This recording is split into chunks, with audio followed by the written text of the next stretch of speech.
Seeing that video with the trees moving has got me thinking. If the symbols in the book are different variations of the symbol that Jade saw in the tunnels, this would mean that the perspective of the roots by each child is different due to their position on the stones, or the roots actually move and make different patterns, and the children are sending their respective view of the symbol to Jade like they were sending visions of the sign to Chris. So these different symbols are roots moving to create multiple patterns. The strangest thing about these symbols are not even the moving roots. The strangest thing is the space or hole around the roots. At one point, Jade looks up and there's no hole or so-called symbol. However, we do see tree roots. And in a flash, Jade has a vision of the children for the first time. And that vision of them is also accompanied by a clear view of what this so-called symbol actually is. The children are arranged in a circle directly under this hole. Now, in previous videos, I spoke about the 3 different hands on a clock, the 3 different roots in the symbol, coupled with the stones that the children are laying on are in the shape of a 7-tooth gear or pinion. These are often found in clocks or watches. Also, the connection that I made to the gears in the tower. Look at the esoteric connection between these 3 items and the gears. But the actual purpose of the tower or lighthouse is for someone to either watch for the lighthouse or watch from the lighthouse. Did you miss that? The word watch, also synonymous with the watch of Jade. Enough about the watch, let's talk about the hands for a minute. Even better, let's talk about what makes the hands move. The stones or the gear that the children are laying on make the hands or roots move in the hole. Could it be that some kind of ritual is being done on the children that makes the roots move? And depending on the arrangement of the roots, it opens up a portal in this place and knocks a tree down in the road in the area of the intended traveler. The tree in the road is turned up from the root, and they made a point to show this to us in episode 1 and when Boyd's family came to the tree. If you were standing in the tunnel under a hole looking through some roots at the sky, then a tree on the ground wouldn't be hard to imagine. If Jade can actually figure out the time code for the opening of these portals, then we may see him predict the actual arrival of another vehicle. If he makes the connection to the map aspect as well, he may even be able to predict where the vehicle will come from. Now, whoever is opening these portals probably is trying to escape this place as well and are most likely evil. The main thing that tells me this is that they're using mangy kids to open up these portals and then they stick them in a stone cell after they're done. And only the coldest evil would let them kids run around with them clothes on and that head looking like that. Sidebar, if Christy lets Marielle cut her hair one more time, she might end up with one of these.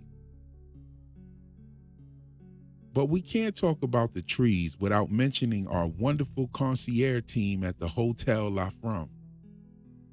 The crows. We've only got a few hints of the crows since the show started. We've seen them at the tree with the Matthews and the Stevens. Donna mentions them to Tabitha, and we hear Jade mention the crows to Bacta as well. There are a few esoteric mentions of the crows too, like Elgin's shirt, which he brought back in the season finale. We've got Victor's creepy drawing.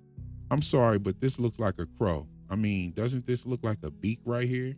Also, after the Matthews see the crows and stop in town, the people are having a funeral. Fun fact, crows actually hold funerals for past members of their flock. We also have the word Crominacle starting with crowmen, and there's that time where the rats were eating a crow in the tunnels. That was the key part that made me think the crows may be good.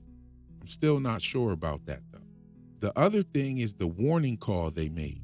Tabitha's idea to Ethan that the birds could have been ravens was worth researching. So I found a few videos from some experts and they all point to our birds being crows. Here's the difference in the sound. Check this out. What is the difference between a raven and a crow? Now, to me, this is the most important part. Listen, because ravens don't speak crow. Crows make a caw, caw, caw, and that's their #1 call. Listen to them when they get together as a group.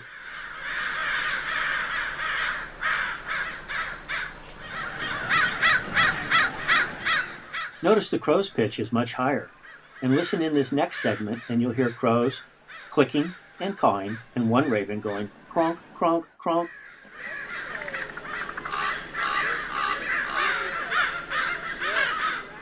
Now listen to this.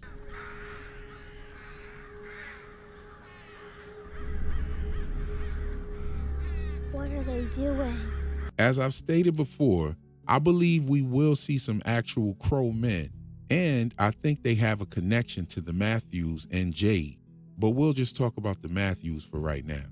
When the crows creeped out everyone in the RV, it was Jim who was unfazed and even felt the need to make a joke about the crows doing funny things, which seemed to annoy the rest of the family. How come those crows were doing that? I don't know, buddy. Sometimes crows do funny things. Caw-caw, caw-caw. He also danced around flapping his arms and cawing, which seemed to make him happy as well. I think it was the crow men who made contact on the phone and the radio. There are two fictitious entries of work on the show, and both are connected to this theory. The first is connected directly to Jim, and that's the Chromonacle book.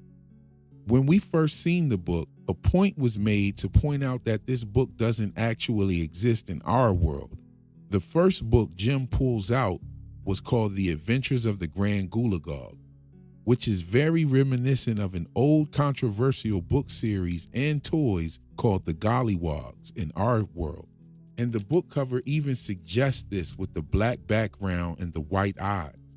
The controversial book was inspired by a toy, and the book went on to spawn the creation of a Golliwog toy.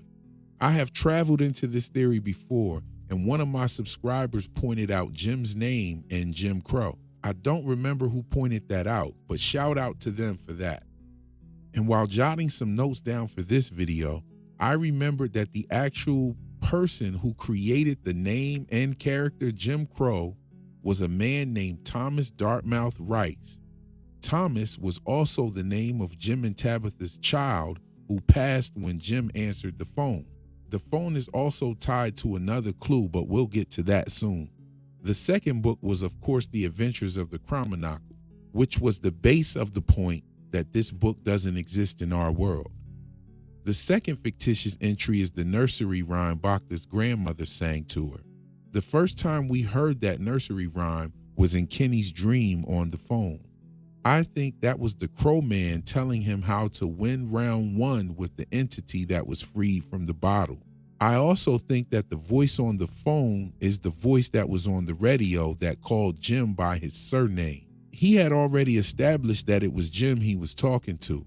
Then he repeated the name and says the last name to Jim to let him know that he knows the surname, which is the name of the owner of those laces. He's also the ancestor of Ethan the shaman.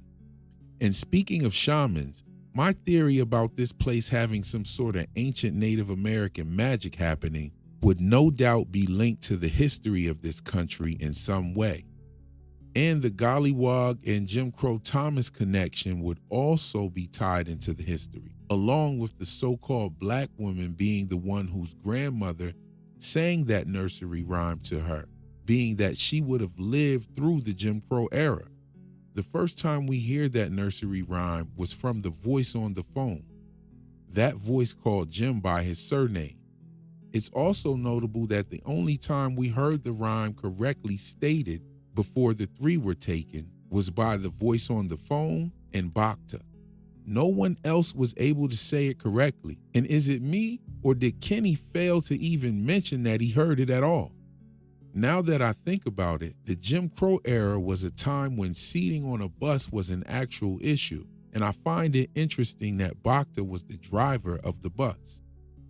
These writers have put together some really dope clues, but this one was hidden very well. But we have the whole off season to bust down a few more. The other connection to the Crow Men is Jade. But first, go check out my Chromonacle videos and catch up with the vibe. And I'll do another video about Jade and his connection that will make so much more sense. And it'll also explain why Jade saw the Civil War soldiers while he was with Jim. Somebody might try to bite it, but I doubt many caught this one. Just a little something to think about while we wait on the next episode. That's it for my video today. I'll catch you in the next one. Peace.